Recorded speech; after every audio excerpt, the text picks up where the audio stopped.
বঙ্গরি শাস্ত্রীতে সবাইকে অনেক অনেক স্বাগত। সবার মঙ্গল কামনা করে আজকের দিনটা শুরু করে দিলাম।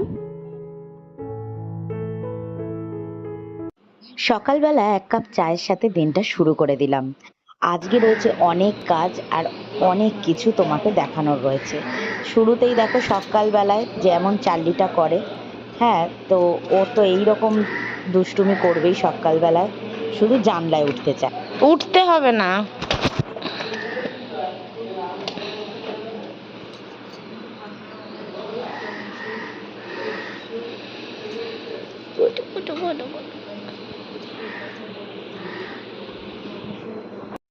আর এদিকে আমার মানি প্ল্যান্ট গাছগুলোকে আমি একটু দেখে নিচ্ছি। সেদিনকে শ্যাম্পু জলটা দেওয়াতে কিন্তু অনেক কাজ হয়েছে, অনেক পাতা গুটি গুটি হয়ে গেছিল, সেগুলোও কিন্তু খুব সুন্দর হয়ে সবুজ হয়ে গেছে। আর চলে এলাম সকালবেলায় যে কাজটা করতেই হবে আমাকে, বিছানা তোলা। বিছানাগুলো বালিশ দুটো তুলে দিয়েছে মা, মানে গোছায়নি, এমনি চেয়ারে সাইড করে রেখেছে এই কারণে, কেননা চাল্লিটা বালিশ নিয়ে এত দুষ্টামি করে, বালিশ ফালিশ ছিঁড়ে দেবে, ওই জন্য ওই চেয়ারে তুলে রাখা হয়েছিল। তো আমি একটু বিছানা দুটো, মানে বালিশ দুটো একটু গুছিয়ে নিয়ে তারপরে বিছানাটা ঝেড়ে নেব। সকালবেলায় আজকে ভাবলাম যে ডাইনিং টেবিলটা আছে না আমাদের, ডাইনিং টেবিলের টেবিল ক্লথটা চেঞ্জ করব, মানে একটু অন্যরকম রূপ দেব। তো সেই ভাবনাতেই আর কি মা কি করলো, ডাইনিং টেবিলটা আমাদের না অল টাইম, মানে আমরা যত ভাবো জিনিস কম রাখবো, যত ভাবি যে জিনিসটা কম রাখবো, আর ততই মানে জিনিসে ভরে যায় টেবিলটা।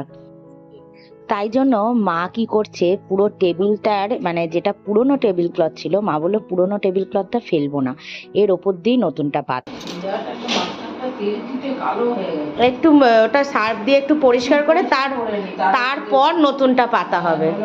এগুলো এগুলো ফেলে দেবে তো, এগুলো ফেলে দাও, এগুলো ভেঙে গেছে, ফেলে দাও, মুড়ে একদম ওই কাগজের ইয়েতে রেখে দাও।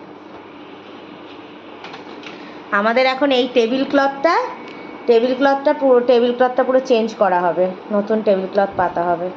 তো মা ওই জন্য কি করছে, পুরো একদম সেই সার্ফ জল দিয়ে একদম সুন্দর করে স্কচ ব্রাইট দিয়ে ভালো করে পরিষ্কার করে নিচ্ছে পুরো টেবিল ক্লথটা, কারণ এর ওপরেই নতুনটা পাতা হবে। তবে সত্যি কথা বলতে, মা যখন সুন্দর করে স্কচ ব্রাইট দিয়ে পরিষ্কার করে নিল, তখন এত চকাচক লাগছিল, মনে আর হচ্ছিল না যে নতুনটা পাতি, মনে হচ্ছিল এটাই তো সুন্দর আছে, আর কি দরকার। কিন্তু কি বলতো, এক একটা সাইড দিয়ে কোণ দিয়ে না মানে ফেটে গেছে, সেই জন্য না আমাদের চেঞ্জ করতেই হলো, আর কিছু করার ছিল না। আর এদিকে দেখো মা বেসিনের যে ওপরটা, দেওয়ালটা, এগুলো সমস্ত মুছে একটু পরিষ্কার করে নিচ্ছে। মা তো সবকিছুই নিট অ্যান্ড ক্লিন করতে চায়, কিন্তু এখন বয়সের জন্য অনেক কিছুই কাজ নিজে চোখে দেখেও বাদ দিয়ে দিতে মানে হয় আর কি। তাও মা একদমই থাকতে পারে না পরিষ্কার না করে, সেই জন্য দেখো বেসিনটাকেও সুন্দর করে ঘষে পরিষ্কার করছে। আগামীকাল কিন্তু আমার শাশুড়ি মা আর দেওর আসবে, তো সেই জন্য কিন্তু সমস্ত কিছু মা পরিষ্কার করে নিচ্ছে। আর এদিকে বেসিনের ধারটা, আর এই দেখো নতুন টেবিল ক্লথ আর ম্যাট, তো এটা আমি খুব ম্যাচিং করে সুন্দর দেখে আমি নিজে হাতে কিনেছিলাম, তো এটাকেই এখন টেবিলে সাজানো হবে। তো কেমন টেবিল ক্লথটা অবশ্যই তোমরা জানিও। আর এদিকে আমরা পেতে নিচ্ছি, বললাম তো পুরোনো টেবিল ক্লথটা ফেলবো না, ওর ওপর দিয়েই এটা পাতবো, না হলে কি না ওই চাপ লেগে লেগে ওই কোণগুলো থেকে ফাটতে শুরু করে।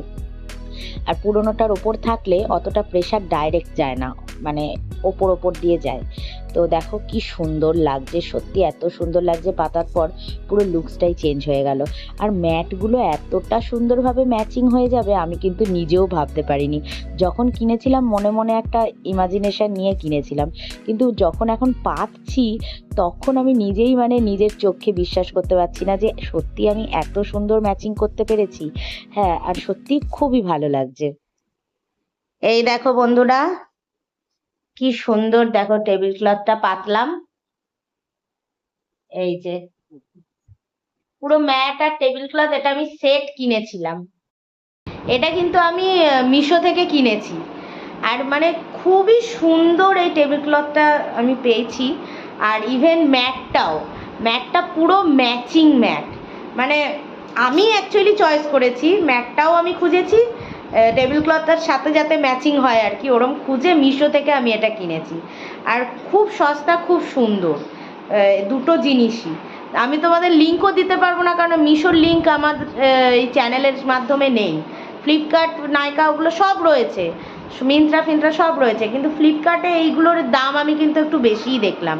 যেটা আমি এইখানে 167-এ আমি এটা কিনেছি, টেবিল ক্লথটার ম্যাটটা কিনেছি 120 টাকায়। আর ওখানে ফ্লিপকার্টে আমি সেটা কিন্তু 300 350 এরম দামে দেখেছি।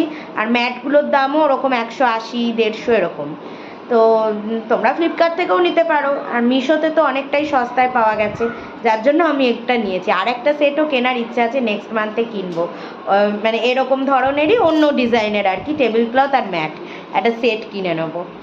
তো কেমন লাগলো বলো তোমরা। আর টেবিলের যে জিনিসগুলো ছিল সেগুলো মা এইখানে এই ছোট টি টেবিলটায় সমস্ত সেট করে দিচ্ছে।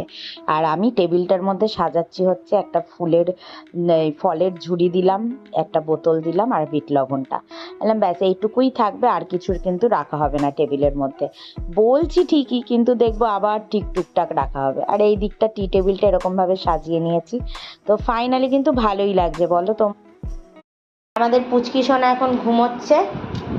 সকাল থেকে খুব কাজকর্ম করেছে, তো আমাদের ঘরের অনেক কাজ করে, এখন ঘুমাচ্ছে আরামসে। এবার ডাইনিং তো সব গোছানো হয়ে গেল, রান্নাঘরে এলাম। রান্নাঘরে এসে দেখছি শম্পা যে বাসনগুলো মেজে গেছে, সব মোটামুটি জল ঝরে গেছে। তো সেই জন্য বাসনগুলোকে সুন্দর করে আবার গুছিয়ে নিচ্ছি। তোমরা তো জানোই রান্নাঘর আমি নিট অ্যান্ড ক্লিন না করে একেবারেই আমি কাজ শুরু করি না। আর সত্যি কথা বলতে রান্নাঘর যত পরিষ্কার রাখা হয়, নিজের মন থেকে কাজগুলো করতেও কিন্তু ততটাই ভালো লাগে। আর এই দিকটাতে যখন পরিষ্কার, মানে এই দিকটা সমস্ত বাসনগুলো গুছিয়ে নিয়ে এবারে ওই দিকটাও গুছিয়ে নিচ্ছি আর কি।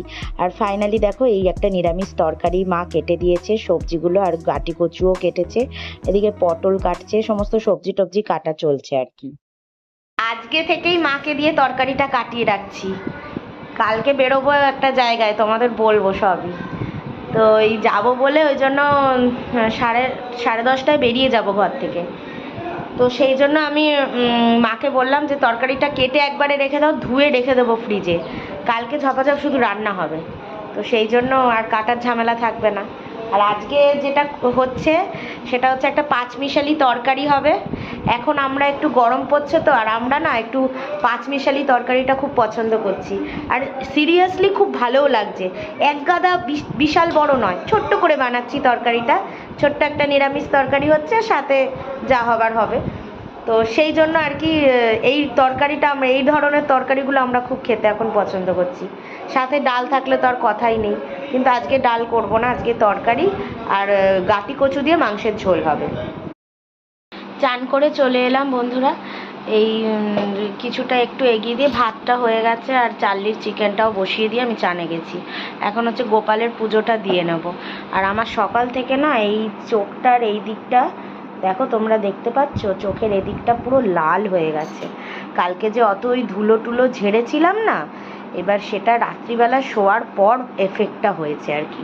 সকাল থেকে উঠে প্রচণ্ড চোখ দিয়ে জল কন্টিনিউ বেরোলো, তারপরে তো একটু ভাপ দিলাম, চোখ বারবার ধুলাম, তারপরে এখন পুরো চোখের কোণটা পুরো লাল হয়ে আছে। মানে এত কষ্ট হচ্ছে, চোখটা নিয়ে খুব অস্বস্তি হচ্ছে। তো যাই হোক, এখন পুজোটা দিয়ে নিই, দিয়ে আবার রান্না রয়েছে। আর এদিকে মা হচ্ছে দেখো, ড্রেসিং টেবিলটা একটু ধুলো টুলো পড়ে যায়, তো সব সময় তো পরিষ্কার করা হয় না। তো এখন মা একটু পরিষ্কার করে নিচ্ছে।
कृष्णाय वासुदेवाय हरये परमात्मने प्रणतक्लेशनाशाय गोविन्दाय नमो नमः।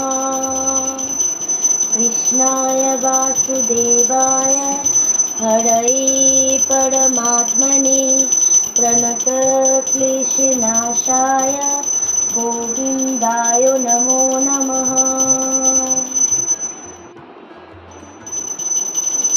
कृष्णाय वासुदेवाय हरये परमात्मने प्रणतक्लेशनाशाय गोविन्दाय नमो नमः।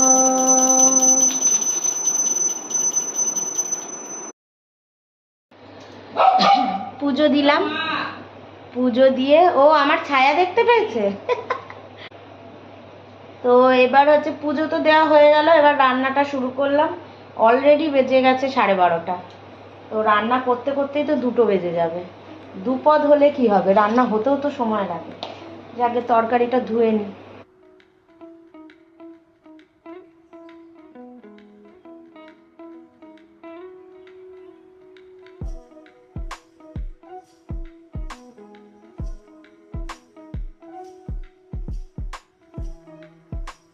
চলো আজকে তোমাদের সাথে নিরামিষ তরকারিটা যেভাবে রাঁধবো সেটা শেয়ার করছি।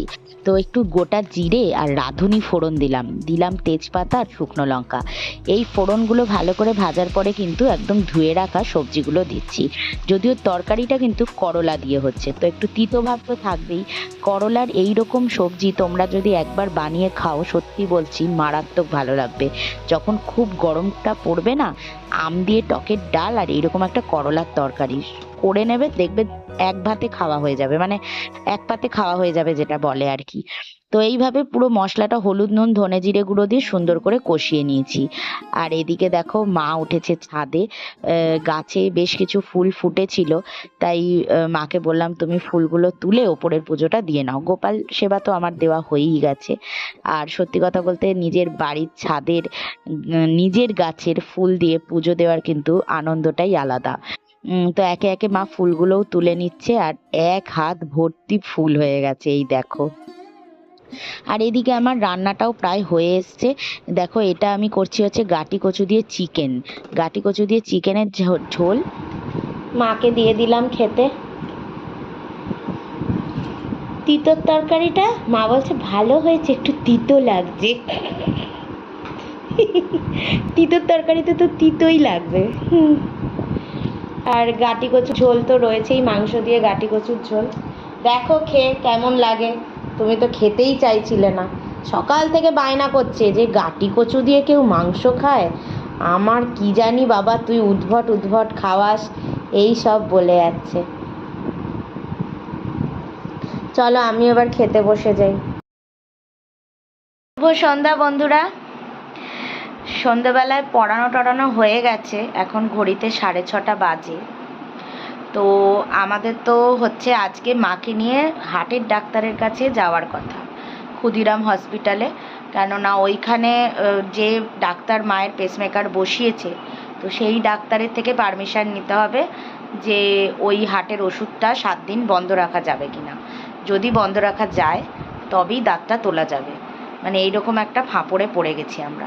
তো এবার ডাক্তারের টাইমিং ছিল 7:30, আমরা 7:15-20তেই বেরিয়ে যেতাম। রিক্সা কাকুকে বলেই রেখেছি, নিচের কাকুকে বলে রেখেছি চার্লিকে নিয়েই আমাদের যেতে হবে।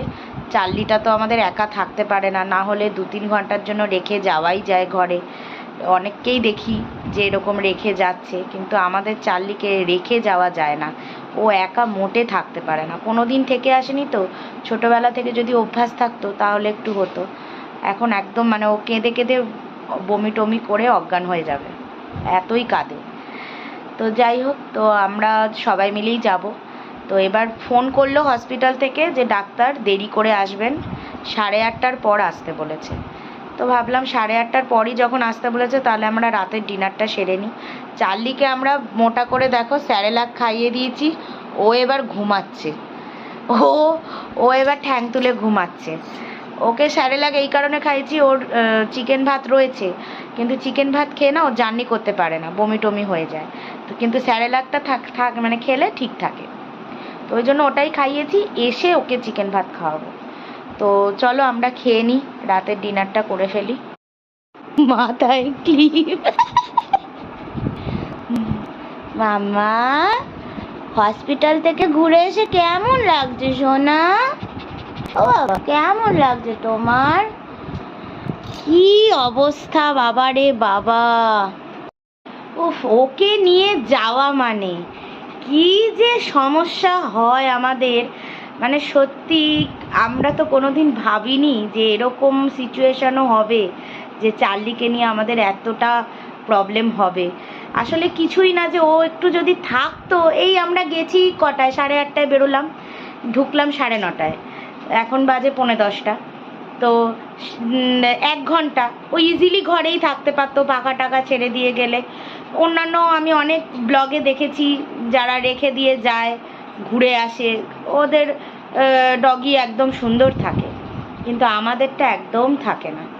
তাই ওই হুজ্জুতি করে কাকুর রিকশায় সারা রাস্তায় কি দুরন্ত পানা, লেজ নিয়ে খেলতে খেলতে রিকশার মধ্যে, মানে এইরম করে করেও গেল। গিয়ে তারপর আমি আবার ডাক্তার যেই নাম ডেকেছে ডাক্তার, আমি আগে ঢুকলাম, ঢুকে মা চার্লিকে নিয়ে বাইরে দাঁড়িয়েছিল, আমি আগে ঢুকলাম, ঢুকে কেননা মা তো ওষুধের ডিটেলসগুলো বলতে পারবে না, আমি গিয়ে বললাম যে ডাক্তারবাবু মা তো বলতে পারবে না, তো আমি বলে দিচ্ছি ওষুধের ডিটেলসটা সব বলে টোলে। তারপর বললাম যে মা আসলে ডগিটাকে নিয়ে বাইরে দাঁড়িয়ে রয়েছে, ওকে ঘরে একা ছেড়ে আসতে পারিনি। তখন আমার থেকে আগে শুনে নিল, ডাক্তারটাও কতটা মানে কোঅপারেট করেছে। করে তারপর ডাক্তারবাবু সত্যিই খুব ভালো ডাক্তার, জেনুইন ডাক্তার, মানে ওনার থেকে ভালো হার্টের ডাক্তার আমি আর মানে এই মুহূর্তে দেখিনি। তো যাই হোক, তো উনি আবার বললেন ঠিক আছে এবার পেশেন্টকে ডাকুন। তারপরে আমি আবার গেলাম, চার্লিকে ধরলাম, মা তারপর ঢুকলো। যাই হোক বাবা, কথাবার্তা বলে এসছি, যে হার্টের ওষুধটা 7 দিন বন্ধ করতে বলেছিল, যার জন্য মানে 7 দিন বন্ধ করলে তবেই দাঁত তুলতে পারবে, তো সেটা 7 দিন বন্ধ করা যাবে। তারপরে আমরা দাঁতটা তাহলে নেক্সট উইকে রবিবার দিন তুলে নেব, মানে এটাই আপাতত প্ল্যানে আছে। তো চলো যাই হোক, আজকের মতন তো ইতিগজ হলো, এবার ঘুমিয়ে টুমিয়ে পড়বো, সবই আমাদের কাজ মোটামুটি শেষ, এবার ঘুমোবো। কালকে আমাদের অনেক ভোরে উঠতে হবে, মানে আমাকে বিশেষ করে অনেক ভোরে উঠতে হবে। কালকের আবার অনেক মানে আমার প্ল্যানিং আছে, সকালেও প্ল্যানিং, আবার রাতে তো আমার শাশুড়ি মা দেওর আসবে, তো আরও অনেক মানে ব্যাপার হবে। তো যাই হোক চলো, আজকের মতন টাটা, গুড নাইট, সবাই ভালো থেকো, সুস্থ থেকো, আবার নেক্সট ব্লগের জন্য অপেক্ষা করো। চলো টাটা।